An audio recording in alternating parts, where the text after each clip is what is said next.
Naku, maaaring marami pong malungkot dito at lalo na ho yung mga taga-suporta ni dating Pangulong Rodrigo Duterte dahil sa sinabi po ni VP Sara Duterte na nagbigay na po ng huling habiling ang kanyang ama na si dating Pangulong Duterte na kasalukuyang nakapiid dyan po sa ICC sa The Hague, Netherlands. At ayon po kay VP Sara ay ang huling habilin po ng kanyang ama na si dating Pangulong Duterte ay siya po ay i-cremate daw dyan po sa The Hague, Netherlands kung doon po siya aabutan ng kanyang kamatayan. At sa interview ho, doon mismo sa The Hague, Netherlands, bagamat hindi po nagpapakita ng kalungkutan at hindi apektado, ito pong si VP Sara, sinabi niya na mismo yung kanyang ama ang nagturo sa kanya na dapat ay maging matatag sa anumang mga pangyayari sa buhay. Pero alam niyo ho, dito po sa Pilipinas, di ba, kapag ganyan, yung mga Pilipino, kapag ang isang tao na parang tila naghahabili na, nagbibigay na po ng huling habilin, di ba, parang nakaka-nervyoso, di po ba? Ito, pakinggan ho natin mismo yung pahayag ni VP Sara Duterte, mga kababayan. Nagbigay na siya ng kanyang mga huling habilin. Sabi niya, kung saan daw siya mamatay, doon daw siya i-cremate. Okay, so sabi niya, sabi niya, kung mamatay daw siya dito sa Netherlands, huwag na daw iuwi yung kanyang katawan sa Pilipinas. Ipa-cremate lang daw siya dito, yung ashes na lang daw. Yun yung kanya. And then, sabi ko, i-discuss na lang natin sa susunod kasi hindi ako pro-cremation. Hindi ako pro-cremation. Tapos siya, pro-cremation siya. And then sabi ko sa kanya, so anong mangyayari nito kung kunwari hindi namin sundin yung ang habilin mo na i-cremate ka? Sabi ko, ilibing na namin doon sa tabi ng tatay mo. Babalik ka ba? Sabi ko, babalik ka ba? Sabi niya, well, hindi naman, pero pag-isipan ko, kung bumultuhin kita o hindi. So, yun yung discussion ngayon. How did you feel po nung nagganyan si Tatay Digo? Kami, nalulungkot kayo. Daming gusto na umiyak. Well, natural din naman na siguro yung sa 8 years old, no? Na mag-isip ng ganon. So, and mabuti na rin yun na alam nating lahat kung ano yung kanyang last wishes para magagawa yun kapag nangyari. Are you prepared for that, Vice President? Ang objection ko lang is hindi nga ako pro-cremation. So, ang takot ko lang din is baka multuhin niya ako pag hindi sinunod yung kanyang habilin na magpa-cremate siya. So, yan. Ma'am, once again, you've proven you're a woman of steel kasi yung dalawa mong kapatid na lalaki, very emotional pag nakakanya na si Tatay Digong. Where do you get the strength? Well, galing din siguro kay PRD na, diba, turo niya, na ilang beses ko na rin nasabi na turo niya talaga na huwag umiyak. In fact, nung isang beses na bumisita kami dyan, na umiyak si Kitty, ay pinagalitan pa niya na sabihan niya useless yung mga lupa.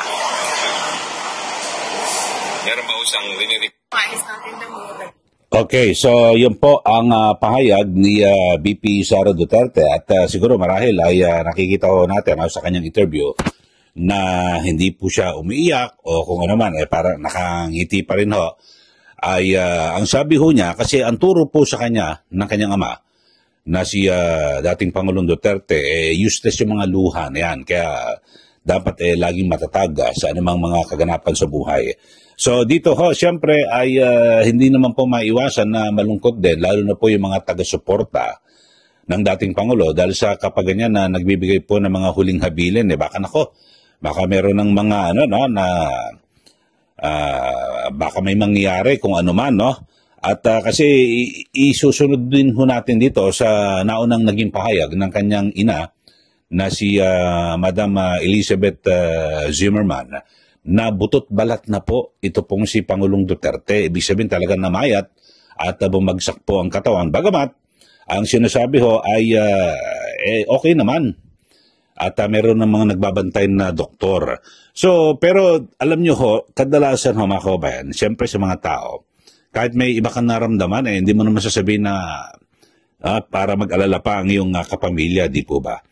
Pero makikita mo yung mga indikasyon na kung namamayat, at talagang, kasi siyempre kahit sino naman tao mga kababayan, talagang mamamayat, hindi naman po siya nagbabakasyon doon para mag-relax o magpasarap kung ano man, nakakulong po siya at limitado po yung kanyang galaw, hindi po siya pwede makalabas ng selda at ang sabi nga ni BP Sara, ikinikwento niya na marahil ay kasi nawalan po ng ganang kumain at baka ang sabi niya baka hindi raw gusto yung pagkain na ibinibigay doon. Siyempre alam nyo yung mga ganyang matatanda ho mga kababayan ay lalo na yung mga Pilipino talagang kadalasan ho ay, di ba, lalo na yung mga ganyang edad, ang gusto po niyan mga pagkain Pinoy.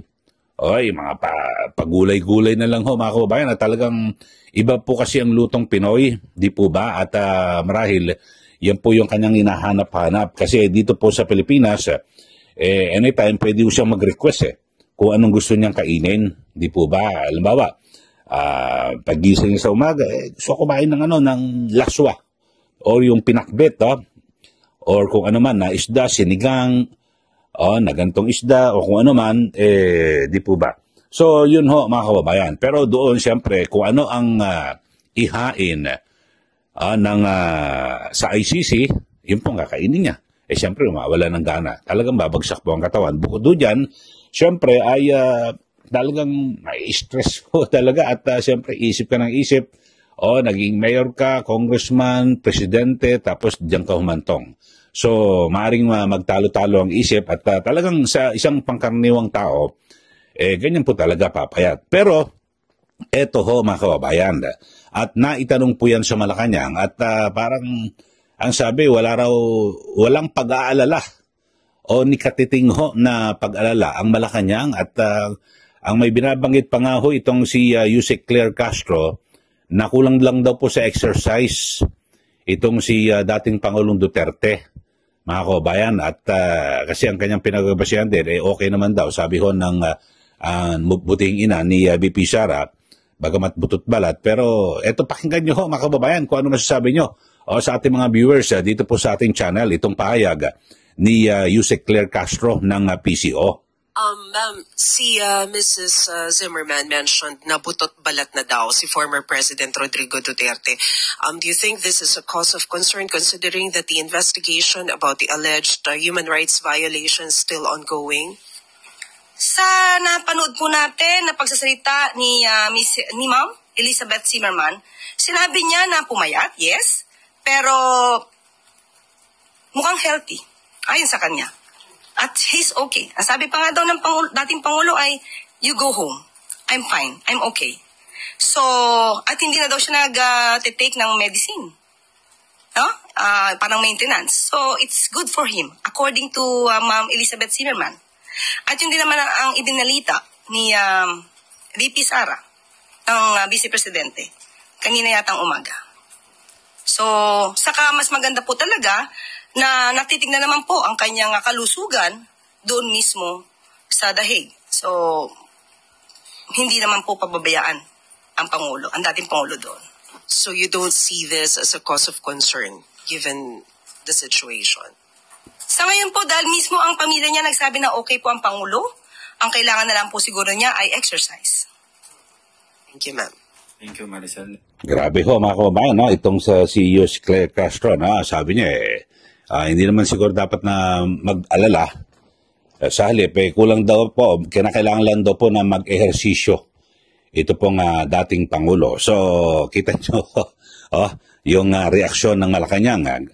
At, pero dito ho sa kabuuan, talagang, di ba, grabe naman ho yung nangyari dito po sa buhay ni Pangulong Rodrigo Duterte. Dahil sa, buti sana kung yung dumaan talaga sa proseso kasi 'di ba nagsagawa po ng investigasyon ang Senate Committee on Foreign Relations at talagang doon po nabunyag kung paano di umano na maniobra at mabilisan 'di ba yung pagkakaresto sa dating pangulo mula po sa Hong Kong tapos dinala po dyan sa Villamar Air Base, ilang oras lang, tapos kinagabihan ay agad niyang ipinatapon doon po sa ICC sa The Hague, Netherlands, na kung saan base po sa batas na umiiral ay dapat ho ay ibinigay sa kanya yung tamang kanyang karapatan at yung tamang proseso. Di po ba na dapat ay ibigay yung kanyang abogado na gugustuhin niya, bigyan ng doktor kung sinong gusto niya ipatawag na doktor, tapos ay dapat na iharap po siya sa isang hukom dito po sa ating bansa at bago siya ipadala doon po sa ICC. Yun po, kasi pero ang ginawa talagang minadali, talagang wala na po, hindi na po nabigyan ng pagkakataon. Sa katunayan, di ba, wala nga hundalang pasaporte at wala ang visa, di ba, basta dinala roon.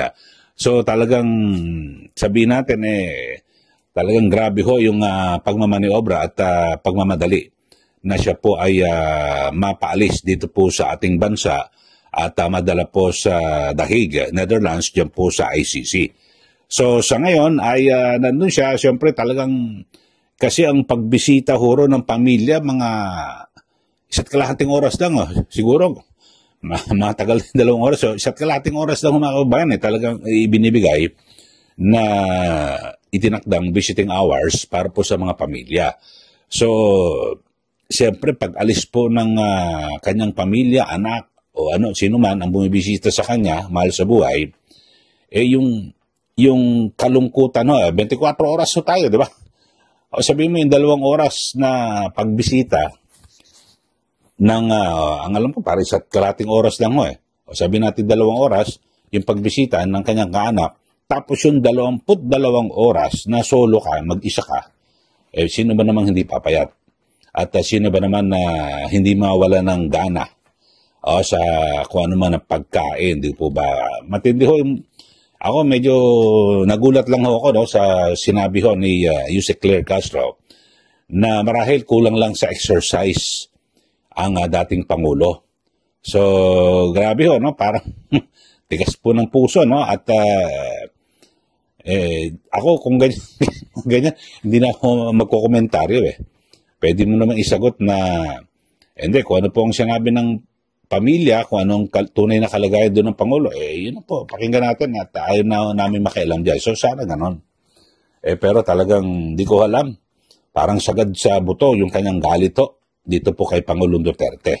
Okay, so sa mga bago lang ho sa ating channel, ano po ang inyong masasabi dito po sa binanggit ho ng Malacanang at syempre, yung naglabas na po ng huling habilin si Pangulong Duterte kay VP Sara na sabi niya kung sakaling doon siya abutan ng kanyang kamatayan ay i-cremate siya. Huwag daw iuwi yung kanyang bangkay at yung abo na lang ang iuwi dyan po sa Pilipinas. Pero sabi po ni VP Sara, hindi siya pabor sa cremation at ayaw niya na i-cremate Gusto niya kung sakali talagang iuwi at doon daw ililibing sa Davao at katabi ng kanyang tatay. So yun po, ito yung issue na pinag-usapan natin na galing mismo kay VP Sara Duterte at sa Malacanang sabi, butot balat, magano lang, ehersisyo lang daw po, mag-exercise, sabi ni Yusek Claire Castro. Sa mga bago lang po sa ating channel, subscribe na po kayo at para kayo po laging updated at para dito po sa ating mga pinag-uusapan araw-araw. Maraming salamat muli. Ito po si Kaeli. Magandang araw po sa ating lahat.